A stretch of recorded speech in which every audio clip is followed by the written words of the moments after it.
Cerita horor Kuyang Pengantin di Kebun Sawit. Selamat mendengarkan. Di sebuah desa terpencil di Kalimantan, beredar cerita lama tentang sosok Kuyang, makhluk mistis yang mengerikan. Malam itu, di tengah kebun sawit yang luas, cerita tersebut menjadi nyata. Rini dan Danu baru saja menikah dan berencana menghabiskan malam di rumah keluarga yang terletak di kebun sawit milik orang tua Danu. Mereka tidak tahu malam itu adalah malam yang dikeramatkan oleh penduduk sekitar, terutama di hutan yang kelam itu.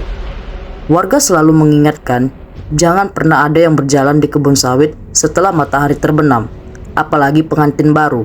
Namun, Danu yang tak pernah percaya tahayul mengabaikan peringatan tersebut. Setelah pesta pernikahan, Danu mengajak Rini menuju rumah di kebun sawit. Udara malam terasa berat. Angin dingin yang berhembus membawa bau lembab dari pepohonan. Dalam perjalanan, Rini mulai merasa ada yang aneh. Suara-suara hewan malam yang biasa terdengar di hutan tiba-tiba menghilang. Kok sunyi banget ya? Bisik Rini, menggenggam tangan Danu lebih erat. Tak lama setelah itu, terdengarlah suara pelan, seperti suara air yang menetes. Plop, plop, plop. Rini berhenti, memandang sekeliling, tapi tidak ada apa-apa. Saat mereka melanjutkan langkah, suara itu semakin keras, seolah-olah ada yang mengikuti mereka. Di tengah kebun sawit yang semakin gelap, tiba-tiba angin berhembus kencang. Rini merasa seperti ada sesuatu yang mengintai dari balik pepohonan.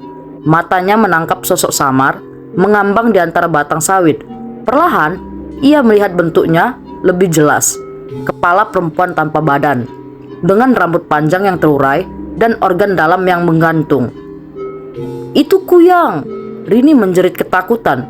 Danu pun membalikkan badan dan melihat makhluk itu mengarah ke mereka dengan kecepatan yang mengerikan, melayang di udara.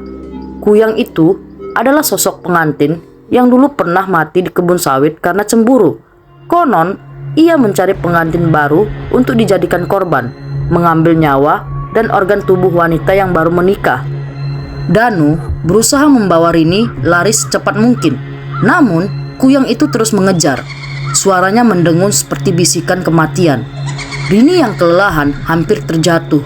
Tetapi, Danu menggenggam tangannya kuat-kuat. Mereka akhirnya melihat rumah di kejauhan. Tapi Kuyang semakin mendekat, wajahnya yang penuh amarah dan lapar semakin jelas. Tepat saat mereka hampir mencapai pintu rumah, Kuyang melesat dengan cepat dan berusaha mendekati Rini. Dengan teriakan keras, Rini menoleh dan melihat Kuyang itu sudah melayang di atas mereka. Mulutnya menganga, seakan ingin menyedot nyawa. Untungnya, Danu cepat tanggap. Ia mengeluarkan pisau kecil yang ia bawa dan melambaikan pisau tersebut ke arah Kuyang, sesuai ajaran orang tuanya. Benda tajam dapat menakuti makhluk itu. Kuyang berteriak keras, melayang menjauh dengan suara yang mengerikan, sebelum akhirnya menghilang dalam kegelapan hutan sawit. Mereka berhasil selamat malam itu. Tapi Rini dan Danu tahu, sosok Kuyang itu masih mengintai di kebun sawit, menunggu korban selanjutnya.